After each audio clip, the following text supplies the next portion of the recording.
विषयावरती येतोय आणि विषय मांडतोय, कारण आज 8 मार्च महिला दिनानिमित्त आज आपल्या समोर विषय मांडतोय। उपस्थित रसिक श्रोते हो, नमस्कार। मी अर्जुन प्रल्हाद नलवडे, सावित्रीबाई फुले पुणे विद्यापीठ पुण्याचा विद्यार्थी, आपल्यासमोर विषय मांडतोय महिला सबलीकरण। विषयाच्या सुरुवातीलाच माझा मित्र कवी सुभाष चव्हाण याची एक कविता आठवते की दारिद्र्याचं वादळ आमच्या डोक्यामध्ये झणांतय, दारिद्र्याचं वादळ आमच्या डोक्यामध्ये झणांतय, कोठीवरती नाचणारणीच्या पायात घुंगरू खणांतय। सरकार म्हणतं आमची महिला अबला नाही सबला आहे, पण आधी तिच्या वाट्याला पेटी आणि तबला आहे। मुजऱ्यासह लावणीसह संगीत सुद्धा जणांतय, कोठीवरती नाचणारणीच्या पायात घुंगरू खणांतय, कोठीवरती नाचणारणीच्या पायात घुंगरू खणांतय। मला वाटतं ही कविता या विषयाचं आणि आजच्या दिवसाचं महत्त्व स्पष्ट करून देते। पत्रकारितेचा विद्यार्थी म्हणून या विषयाचं स्पष्टीकरण देत असताना मला भूतकाळापासून ते आताच्या चालू वर्तमान काळापर्यंत या विषयाचा अभ्यास करणं महत्त्वाचं वाटतं, कारण या विषयाचा प्राथमिक पातळीवरचे अभ्यास करत असताना मनुच्या विचारांची वैचारिक विसंगती आमच्या लक्षात येते। कारण मनु एकीकडे असं म्हणतो की यत्र नार्यस्तु पूजन्ते रमन्ते तत्र देवता, म्हणजे स्त्री ही देवी आहे आणि तिची देवी म्हणून पूजा केली पाहिजे, तर दुसरीकडे तोच मनु असंही म्हणतो न स्त्री स्वातंत्र्य महर्ती, म्हणजे स्त्रीला कोणत्याही प्रकारचे स्वातंत्र्य देण्यात येऊ नये। म्हणजे याच म्हणून आपल्या मनाच्या मर्जीप्रमाणे स्त्रीला कठपुतलीची भावली बनवून टाकली। समाजामध्ये ज्याप्रमाणे ब्राह्मण, क्षत्रिय, शूद्र आणि वैश्य ही 4 वर्ण पाडली गेली, त्याचप्रमाणे अप्रत्यक्षपणे 5वं वर्ण पाडलं गेलं, ते म्हणजे स्त्री। मुळातच इतिहास आचार्य विका राजवाडे 2 दाखले देताना असं म्हणतात की हरिवंश नावाच्या ग्रंथात वसिष्ठ नावाच्या राजानं शत्रुपा नावाच्या स्वतःच्या मुलीवर बलात्कार केला, तर त्याच ग्रंथात 27व्या अध्यायात असं लिहून ठेवले गेले की जान्हवी नावाच्या राजानं गंगा नावाच्या स्वतःच्या मुलीलाच आपली आयुष्यभर बायको मांडली। तिथपासून ते आता मागील काही वर्षापूर्वी दिल्लीमध्ये निर्भयावरती झालेल्या सामूहिक अत्याचारापर्यंत हे सर्व अन्याय अत्याचार केवळ स्त्रियांच्यावरती झाले।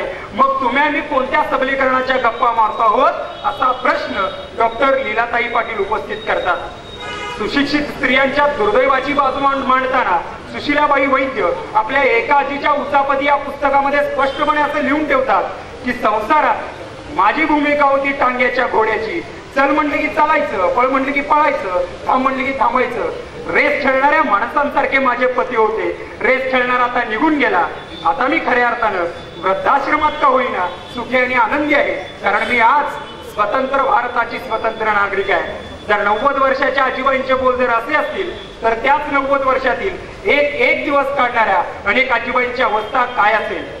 समाजाचा स्त्रियांच्याकडे पाहण्याचा दृष्टिकोन काय आहे या विषयाची चिकित्सा केली तर आजही समाजामध्ये एक म्हण प्रचलित असताना दिसते, ज्याच्या पदरी पाप त्याने व्हावं पोरीचा बाप। म्हणजे मुलगा जन्माला आला की जल्लोष केला जातो आणि मुलगी जन्माला आली की माझं नशिबात फुटकं म्हणून नशिबाला दोष दिला जातो। आज आमचे बडे बुजुर्ग लोक नवविवाहित स्त्रीला आशीर्वाद देताना काय देतात? अष्टपुत्र सौभाग्यवती भव। पण असा आशीर्वाद त्या बिचारीच्या वाट्याला कधीच येत नाही।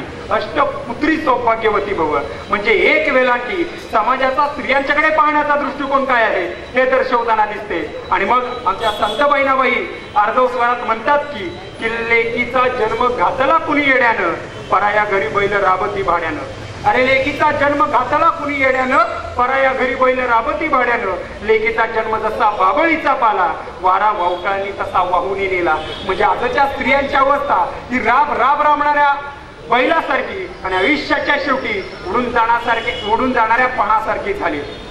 स्त्रियांच्या सबलीकरणासाठी डॉक्टर बाबासाहेब आंबेडकरांनी हिंदू कोड बिलाच्या माध्यमातून प्रयत्न केला होता, नाही असं नाही, पण प्रस्तावित राज्यकर्त्यांच्या संकुचितपणामुळे तो कायदाच पास होऊ शकला नाही। आज जो स्त्री सबलीकरणाच्या नावाखाली स्त्री आरक्षणाचा अगडोंब माजवला जातोय तो केवळ आणि केवळ आभास निर्माण करण्याचा प्रयत्न केला गेलाय असं माझं स्पष्ट मत आहे। कारण दिल्लीच्या बलात्कार प्रकरणाचं पाणी हे वेगळ्या दिशेने जावं यासाठी सचिनला वन डे क्रिकेट मॅच मध्ये निवृत्ती घेण्यास भाग पडलं।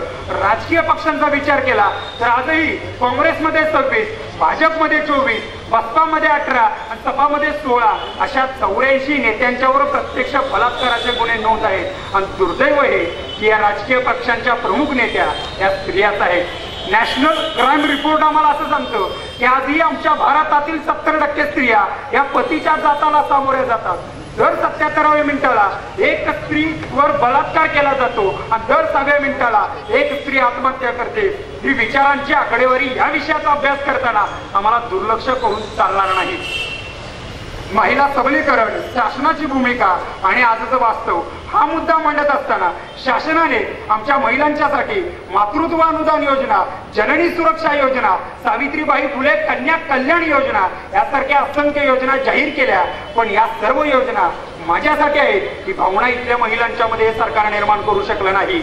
लोकापेक्षा लेख कशानं उणी झाली, माये बापो ओवी गाता कैलास ऐकू गेली असा स्त्री पुरुष समानतेचा संदेश आमचं सरकार देताना दिसतं. आणि म्हणूनच आर्थिक दृष्ट्या कमकुवत असणाऱ्या महिलांना शिलाई मशीन घेऊन दिलं, पण त्याच शिलाई मशीन वरती एखाद्या साडीचा पिकोफॉल केला तर त्या पिकोफॉलचे पैसे आपल्या पतीला दारू पिण्यासाठी द्यावे लागतात. ही खरी वस्तुस्थिती आहे. आज अनेक रमाई महिला सबलीकरण योजनेअंतर्गत 4% व्याजाच्या दराने महिला बचत गटांना कर्ज दिलं जातं.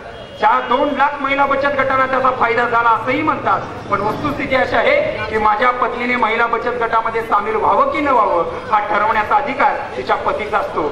मित्रांनो, समाजामध्ये महिला दिनाच्या निमित्ताने जर महिला सबलीकरण जर घडवून आणायचं असेल तर प्राध्यापक फौजिया खान यांनी सांगितलेल्या 5 नियमांचा आणि गोष्टी आम्ही अंमलात आणल्या पाहिजेत. पहिली गोष्ट, जोपर्यंत समाजाची मानसिकता बदलत नाही तोपर्यंत कायद्याची कठोर अंमलबजावणी केली पाहिजे.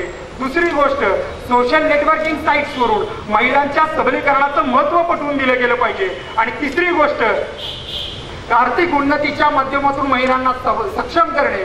चौथी गोष्ट, शिक्षणाच्या माध्यमातून महिलांना सबलीकरण घडवून आणणे. आणि 5वी गोष्ट सर्वात महत्त्वाची ती म्हणजे सामाजिक क्षेत्रामध्ये स्त्रियांना जास्तीत जास्त सहभागी करून घेणे. या 5 गोष्टी केल्या तर निश्चितच या समाजात महिला सबलीकरण घडवून आणल्याशिवाय राहणार नाही. मला पूर्ण माहिती आहे की 7 मिनिटानंतर माझं भाषण संपेल आणि मी थांबेल, पण त्याच वेळी तुमच्या मनाचं भाषण सुरू होईल आणि तेच मन तुम्हाला हजारो प्रश्न विचारू लागेल. जो मनुष्य त्या प्रश्नांची उत्तरं देऊ शकेल तोच मनुष्य माझ्या मते महिलांचं सबलीकरण घडवून आणण्यासाठी पहिलं पाऊल उचलेल. शेवटी इतकंच म्हणतो की अंधाराच्या फलकावरती प्रकाशाचा वेध घ्या, सामर्थ्याच्या शस्त्राला अस्मितेची धार द्या, दास्यांच्या शृंखलांना विवेकाने काढ द्या, परंपरेच्या वेदनांना कंठामधून वाट द्या आणि उद्याच्या स्त्रीला सबलीकरणाची भेट द्या आणि उद्याच्या स्त्रीला सबलीकरणाची भेट द्या.